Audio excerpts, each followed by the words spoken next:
What's new this month at Rogers Railroad Junction?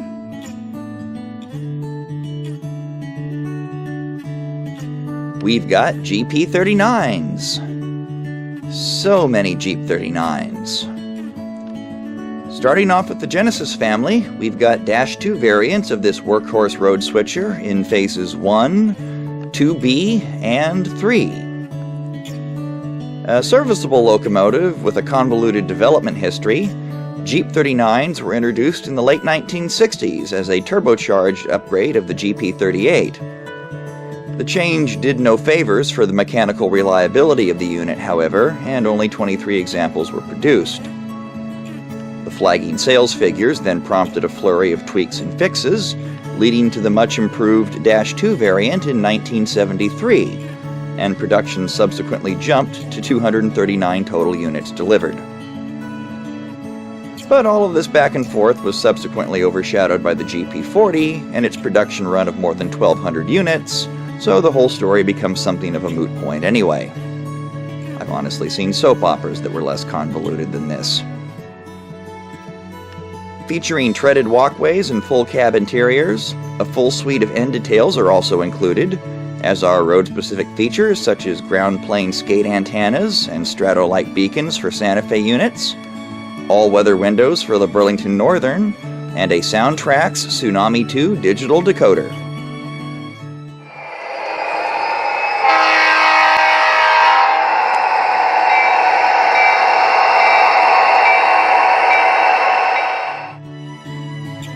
And all this doesn't include Atlas, who also has Phase 1 GP39-2s in their Trainman line.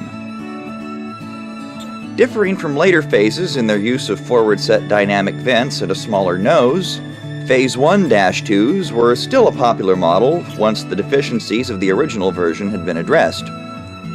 Purchased by Santa Fe, Reading, Delaware and Hudson, and a single unit by Kennecott Copper, most examples have since migrated to larger roads and today serve masters such as Union Pacific, BNSF, CSX, and the Genesee and Wyoming family of short lines.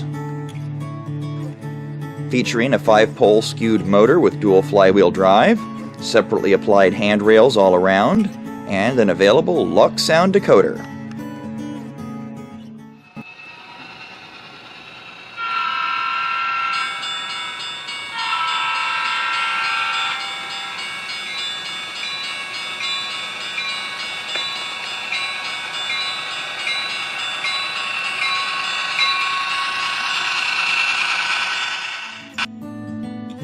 Then we have our smoking section with Broadway Limited 280 consolidation type steamers.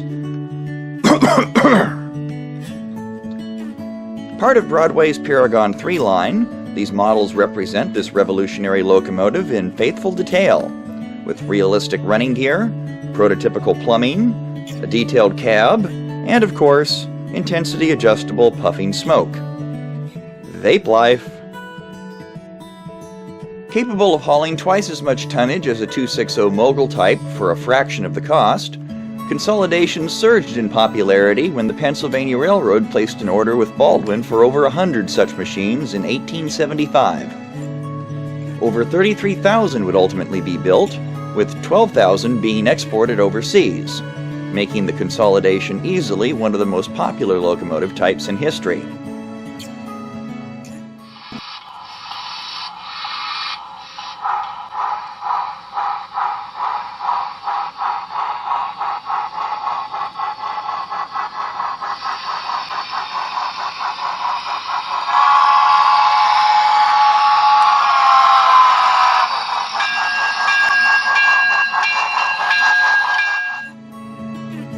Next up, we have a trio of offerings from Ready to Roll, starting with Maxi 3 well cars.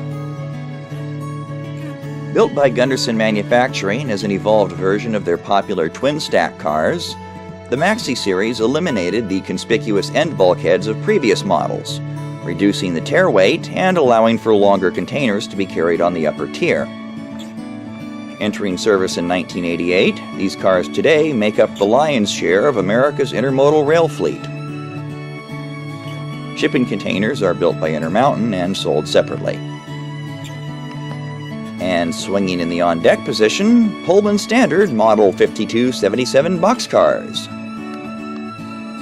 Featuring the faded colors and re-stenciled lettering that makes Athearn's Primed for Grime series so popular, Pullman introduced these cars in the mid-1970s, just as the incentive per diem boxcar boom was starting to gain momentum.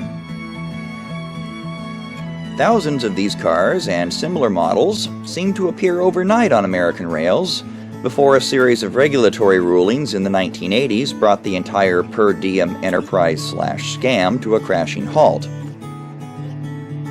And finally, Ford C-Series beverage trucks. Licensed by Ford and authentic in every detail, a molded interior, treaded deck behind the cab, realistic lights and mirrors, and finely ribbed roll-up doors all complete the effect. All ready-to-roll equipment features freestanding grab irons, mesh catwalks, metal wheels, and realistic hardware applied. And then we have Athearn's Roundhouse line and 36-foot wood refrigerator cars. The first reliable means of transporting perishable items without salting or dehydrating them into a hardened, tasteless mess, refrigerator cars first appeared in force back in the 1870s and have been a staple of American railroading ever since. Featuring iconic names such as Santa Fe and Pacific Fruit Express, and often different numbers within the same road name as well, truss rods and realistic tongue-and-groove siding help complete the effect. And finally, also from Roundhouse, Overton passenger cars in a variety of configurations.